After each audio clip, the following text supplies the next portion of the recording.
बिहार और झारखंड को मिला दें तो लगभग 250 विद्यालयों की स्थापना महात्मा नारायण दास ग्रोवर ने।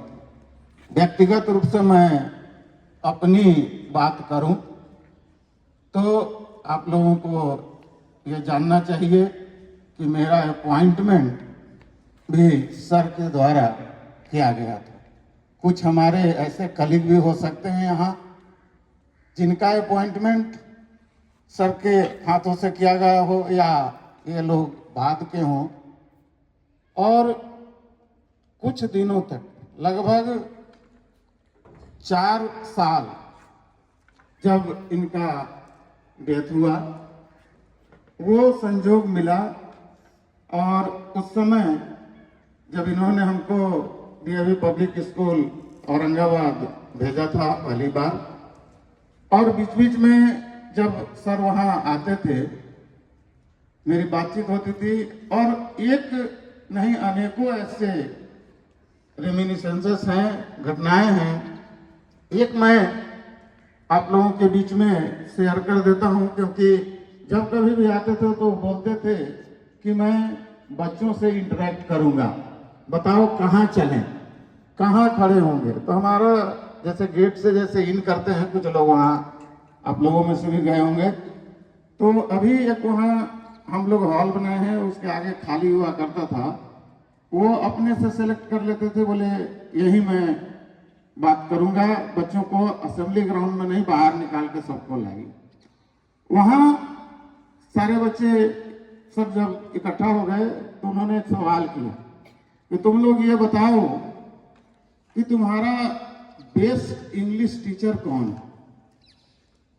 अब ये सवाल आप लोगों के सामने भी है। जो नेचुरल जवाब था बच्चों का, जो इंग्लिश टीचर जिनके भी सेक्शन में पढ़ाते थे उनका नाम वो लेना शुरू किए, क्योंकि उनको तो लगता था कि जो इंग्लिश पढ़ा रहे हैं हमको वही सबसे बेस्ट हमारे इंग्लिश के शिक्षक हैं। सब कुछ सुनने के बाद उन्होंने कहा कि नहीं, तुम लोगों का बेस्ट इंग्लिश टीचर कौन है। तो उन्होंने कहा कि एक इंग्लिश न्यूज़पेपर। और तब उन्होंने पूछा कि कितने लोगों के घर में इंग्लिश न्यूज़पेपर आता है, या अगर स्कूल में आता है लाइब्रेरी में तो कितने लोग इंग्लिश न्यूज़पेपर पढ़ते हैं।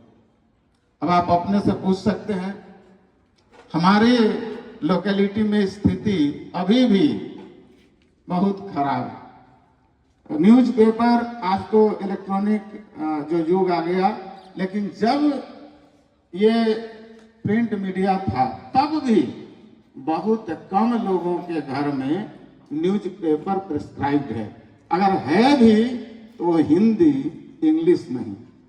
तो उनका कहना था कि अगर घर में संभव हो तो घर में मंगाएं एक कोई भी न्यूज़पेपर इंग्लिश का, और नहीं तो ये रेगुलर प्रैक्टिस बनाएं कि अगर लाइब्रेरी में उस समय भी और आज भी ऐसा कोई स्कूल नहीं जहां 1 या 2 इंग्लिश या हिंदी न्यूज़पेपर नहीं आता है।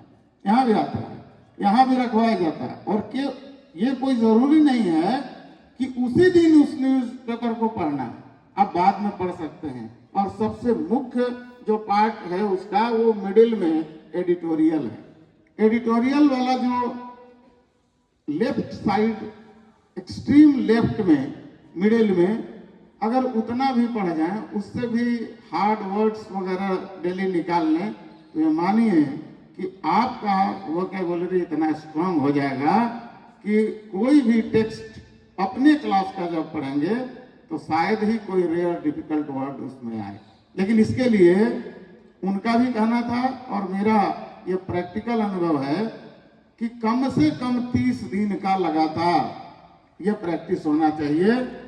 और हर मंथ का, हर डे का न्यूज़पेपर लाइब्रेरी में है, किसी भी मंथ का उठाइए, उसका एडिटोरियल 1 तारीख से लेकर 30 या 31 तारीख तक उसको कंप्लीट करें। ये बहुत बड़ी एक हर क्षेत्र में क्योंकि वो साधारण तो व्यक्ति थे नहीं। जो उनसे मिले हैं, आपको मालूम है कि बहुत ऐसे लोग हैं जो करिश्मेटिक होते हैं, उनकी करिश्मा होती है, और करिश्मेटिक पर्सनालिटी ही ऐसा कुछ कर गुजरता है अपने रिटायरमेंट के बाद। सुन करके आश्चर्य होता है। अपने आपको सोचना चाहिए कि अपना जो टाइम पीरियड है जो सर्विस का, उसमें जितना अच्छा किए वो अलग बात है। सर का सब्जेक्ट केमिस्ट्री था, केमिस्ट्री के तो विद्वान थे ही, लेकिन ऐसा कोई सब्जेक्ट नहीं था जिस तरह से वो प्रश्न करते थे जिस पर ये लगे कि शायद वो उसी सब्जेक्ट के विद्वान हैं। चाहे वो सोशल साइंस हो, इंग्लिश हो, मैथमेटिक्स हो, सब विषय पर उनका इक्वल कमांड था। और रिटायरमेंट के बाद ये 250 विद्यालयों की स्थापना की थी। आप समझ सकते हैं, बिल्कुल लीन एंड थीन, एक झोला बगल में टांगे हुए। इसीलिए कभी कभी आप देखे होंगे डायरी में भी लिखा हुआ है झोले वाले बाबा। तो उनका जो कंसेप्ट था केवल यही नहीं, लेकिन महात्मा गांधी भी एक करिश्मेटिक व्यक्ति थे। उसी तरह से अगर हम झारखंड में जाए तो बिरसा मुंडा, बहुतों कहानियां हैं उन लोगों के बारे में, किंवदंती बनते जाती है। तो ऐसे करिश्मेटिक पर्सनालिटी जिन्होंने हम लोगों को पूरे समाज के उत्थान के लिए, जिसमें एडुकेशन सबसे प्राइम, सबने कहा कि अगर विकास का कोई आधार है तो वो शिक्षा, शिक्षित होना है। और आज जब हम जिस मुकाम पर हैं उस मुकाम पर पहुंचाने में सर का बहुत बड़ा योगदान है। हम लोगों को इनसे बहुत कुछ सीखना है।